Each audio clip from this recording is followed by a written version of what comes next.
Buenas tardes compañeros, buenas tardes ingenieros. Yo les voy a hacer la presentación de mi artículo científico número 4, el cual tiene referencia potenciometría en el área de química ambiental. Mi artículo trata sobre la adaptación a microescala del método potenciométrico con electrodo ion selectivo para la cuantificación del fluoruro. Como resumen es que en varios países, incluido México, donde se realizó la investigación, se presentó una contaminación natural con fluoruro en agua subterránea. Los principales efectos a la salud observados en la población expuesta a concentraciones mayores al valor permitido en México es de 1,5 miligramos por litro. Son la fluorosis dental y esquelética, así como el daño reproductivo y neurológico en varios estados de la República Mexicana. Este problema es aún desconocido y de ahí es la necesidad de evaluar las concentraciones de fluoruro en agua de consumo en varias comunidades. Así, el objetivo de este trabajo fue desarrollar el método a microescala para la determinación de fluoruro en agua, que al reducir la cantidad de reactivo y muestra necesaria disminuye costos y sustancias de desecho. También se validó el método potenciométrico establecido en las normas AA 077-C CFI del 2001, así como el método a microescala propuesto en este trabajo. Posteriormente se compararon ambos métodos mediante gráficos y cálculos estadísticos. Además, analizaron por ambos métodos 125 muestras de agua embotellada de la venta en San Luis Potosí, y los datos de la validación del método fueron óptimos para el desempeño. Los resultados de la validación del método de la determinación de las muestras de agua embotellada por ambos métodos indican que la modificación a microescala es estadísticamente comparable al método potenciométrico con el electrodo ion selectivo, y el método propuesto a microescala es apropiado para su utilización con una reducción del 95% en costos y desechos generados. Como introducción es que cuando el agua subterránea se desplaza por los suelos del área recarga a la descarga, la contaminación natural por fluoruro en el agua subterránea se presenta tanto en países industrializados como no industrializados.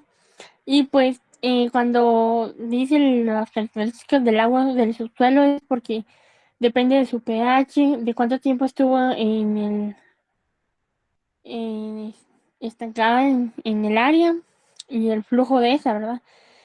También en países, bueno, la principal vía de exposición a este elemento es por la ingesta de agua y otras fuentes de exposición, y con los alimentos y productos dentales y el aire. Y el grado de exposición es variable y depende, entre otras cosas, de las condiciones de vida, la nutrición, la edad y el género y el estado de la salud. El problema de consumir con agua con grandes cantidades de fluoruro es que este elemento se absorbe alrededor del 97% en el tracto gastrointestinal y se excreta solamente el 50%, principalmente por la vía urinaria, y el resto se almacena en huesos y dientes, causando fluorosis dental y esquelética, y también daños reproductivos y neurológicos.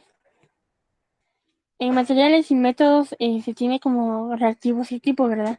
Que para el experimento se utilizaron los reactivos que fue fluoruro de sodio, hidróxido de sodio, cloruro de sodio, em, ácido acético glacial y ácido trans 1,2 diaminoxicloxano, N,N tetraacético. Se utilizó también estándar de referencia y certificado de High Purity Standard de 100 partes por millón de fluoruro de más o menos de 0,5%, con un número de lote de 413 a 413. Se utilizó potenciómetros modelo de TM de 300 series y un electrodo y un selectivo para fluoruro modelo eh, P/N500-11141 marca Beckman. Y como soluciones se utilizó una solución patrón de fluoruro de sodio de 100 partes por millón, e hidróxido de sodio. em, y la solución utilizada para calibrar el electrodo de fluoruro de sodio fue una concentración de 0,1 molar. Para preparar la solución amortiguadora de alta fuerza iónica, que es el TISAB, se colocaron 500 ml de agua desionizada en un vaso de precipitado y se adicionaron 57 ml de ácido acético glacial. Poco a poco se agregaron 58 gramos cloruro de sodio y 4 gramos de sexta. Se reveló el pH entre 5.3 y 5.5 con el hidróxido de sodio y se disolvió el sexta.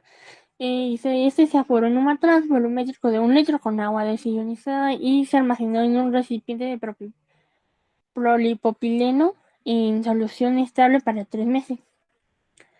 Las muestras de agua, como les había dicho en el resumen, se obtuvieron 125 muestras puntuales de agua purificada que fueron refrigeradas de 4 grados Celsius hasta su análisis, el cual se efectuó en un máximo de 3 semanas. Y los resultados fueron utilizados también para evaluar si el agua embotellada de venta en la ciudad de San Luis Potosí había cumplido con las normas 201 en su contenido de fluoruros, que en México es de 1.5 miligramos por litro. El método potenciómetro con electrodo ion selectivo MPI, la curva de calibración se preparó para las siguientes concentraciones de 0.2, 0.5, 1, 1.0, 3.0 y 6.0 miligramos de flúor por litro, y cada punto de la curva de calibración y muestras se analizaron por triplicado y se prepararon con 5 ml de muestras y 5 ml de muestras de TISAP.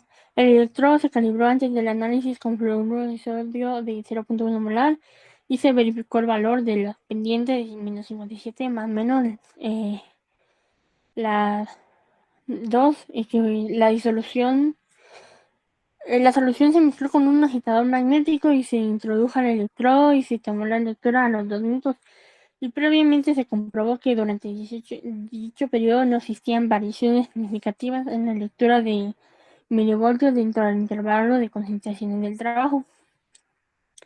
Las lecturas del párrafo en este procedimiento se realizaron a partir de mezclas y ya preparadas para cada muestra, y para comprobar que se utilizaran de forma diferente la medición, no existieron cambios significativos en concentraciones y por lo tanto la comparación entre el MPS y la lectura de Parsons, al partir de una misma solución, solamente cambiaba la forma de efectuar la lectura. Por tanto, es el único parámetro a evaluar y se tomaron 40 microlitros de la mezcla.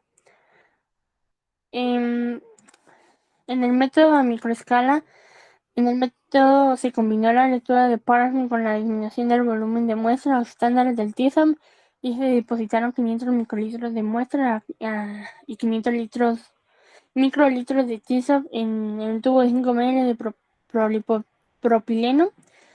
Estos se mezclaron en un vortex y de ahí se tomaron 40 microlitros que se dispersaron en un cuadro de Parsons, el cual se adhirió inmediatamente a la membrana del electrodo para obtener la respuesta analítica en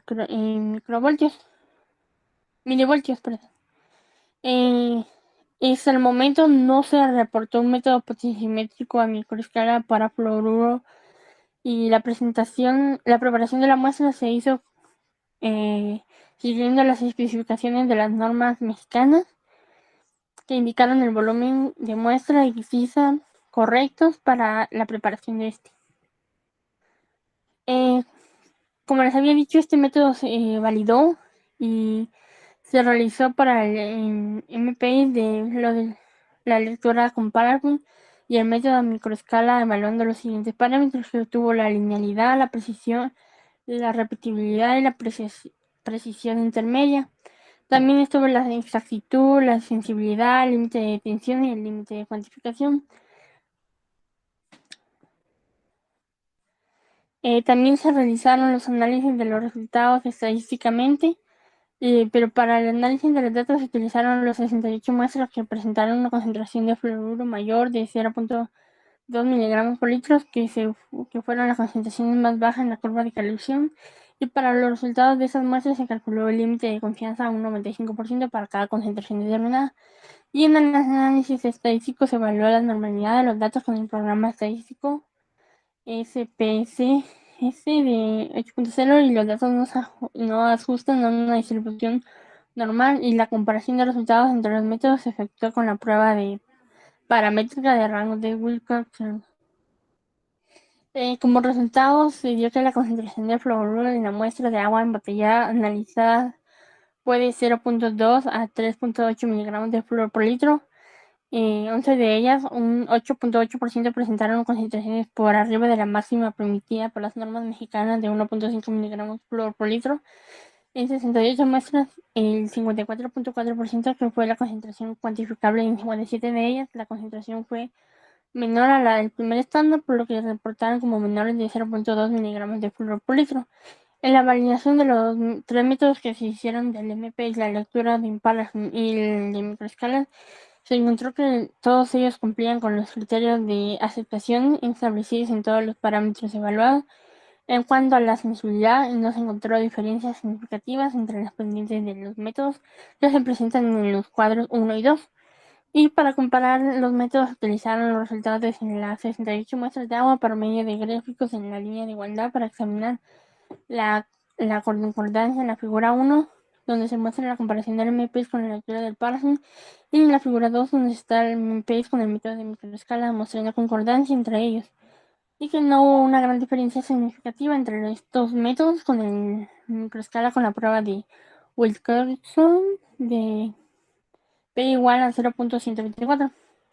Y en este tenemos las gráficas de la figura 1 y la figura 2, que fueron gráficos de concordancia entre el MPS y la lectura del párrafo en la figura 1, que estableció la comparación y la concordancia entre los métodos.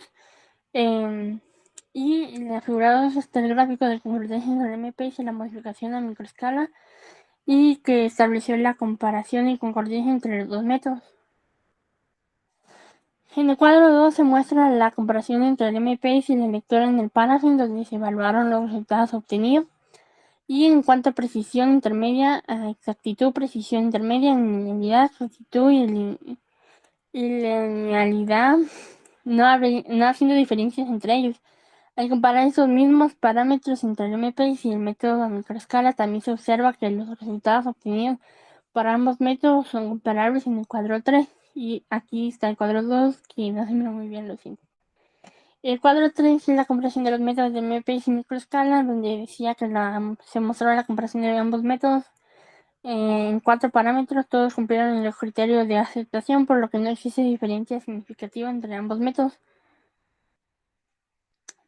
Como discusión estaba que durante la determinación del producto en el método de microescala, las modificaciones realizadas del MPS fueron en la agitación en un vórtice, y la forma de realizar la lectura utilizada Paraffin permitió la adherencia a la membrana del electrodo, y así consiguieron obtener la respuesta analítica del equipo, y se obtuvo que la disminución de un 95% de volumen utilizado de la muestra, tanto de la muestra como el reactivo TISA, con respecto al método MPS, reduciendo de esta manera en la misma magnitud de los desechos generados y su costo. La comparación estadística de los métodos se efectuó para conocer la posible variabilidad de los resultados obtenidos entre el método propuesto y el método establecido, y cabe destacar que obtener una concordancia entre ellos no aseguró la exactitud de los mismos, ya que era necesario evaluar siempre la exactitud con estándares certificados. Fue importante resaltar que es poco probable que los dos métodos coincidan con cifras idénticas de cada valor, ya que siempre existe una dispersión en el resultado, y por lo tanto se deben comparar ambos métodos en cuanto a precisión y exactitud, ya que estos parámetros se van afectados por errores aleatorios y sistemáticos respectivamente. Y para eso, los parámetros utilizados para evaluar la comparación entre los métodos fue el gráfico de concordancia con la línea de igualdad en la figura 1 y 2, y no solamente el coeficiente de correlación. Por esto que estas últimas medían la relación entre dos variables y no de la concordancia. En la correlación se buscó la proporcionalidad de la respuesta, y en la concordancia se busca un valor obtenido por uno y otro método que fue aproximadamente el mismo dentro de los límites establecidos. Y como conclusión está que los resultados obtenidos por el método microescala realizados a este estudio tuvieron concordancia con los obtenidos por el MPI. Ambos resultados fueron comparables en todos los parámetros evaluados, obteniendo así con un método de modificaciones experimentales que dieron como resultado una disminución importante de reactivo utilizado en el método propuesto, y que pudo ser aplicado a laboratorios de análisis físico-químicos en el monitoreo de fluoruros en agua y en bebidas. También que el control de esos productos de independencia, pues a la fecha el consumo de agua embotellada es una gran alternativa en localidades donde existe contaminación del agua subterránea. De esa manera se pudo garantizar a la población que se estaba consumiendo un producto de calidad y que se encontraba dentro de los límites permisibles de la fluoruro en agua establecido en las normas oficiales mexicanas, que era de 1.5 miligramos por litro, y que esa medida de prevención disminuiría los efectos en la salud por la exposición en fluoruros, como son el déficit neurológico y la fluorosis dental y esquelética, lo cual contribuyó a una mejora de calidad de vida en la población. Y esa es la referencia en la que me basé del artículo. Muchas gracias.